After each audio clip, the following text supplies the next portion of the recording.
নির্বাচন পরবর্তী রাজনৈতিক প্রেক্ষাপটে দেশের রাজনীতিতে নতুন করে আলোচনার জন্ম দিয়েছে বিএনপি ও জামায়াতে ইসলামীর শীর্ষ পর্যায়ের একটি বৈঠক।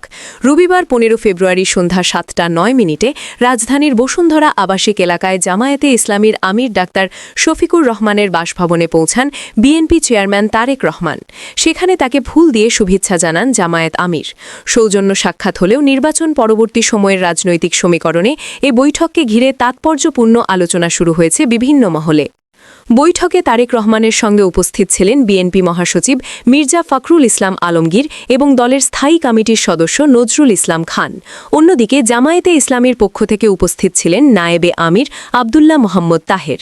দুই দলের নীতি নির্ধারক পর্যায়ের এই বৈঠককে ঘিরে সম্ভাব্য রাজনৈতিক সমন্বয়, জোটগত সম্পর্ক এবং ভবিষ্যৎ কৌশল নিয়ে জল্পনা তৈরি হয়েছে রাজনৈতিক অঙ্গনে।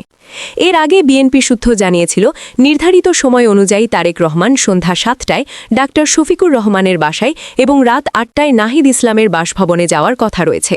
ফলে দিনভর রাজনৈতিক মহলে এই সফরকে কেন্দ্র করে কৌতূহল ছিল তুঙ্গে।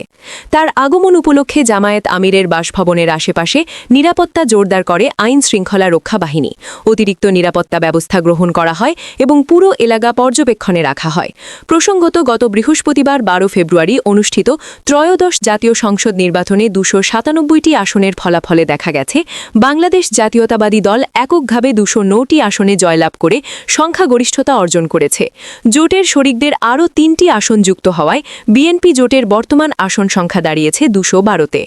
দীর্ঘ দেড় দশক পর এমন বড় ব্যবধানে বিজয় দলটির নেতাকর্মী ও সমর্থকদের মাঝে নতুন উদ্দীপনার সঞ্চার করেছে।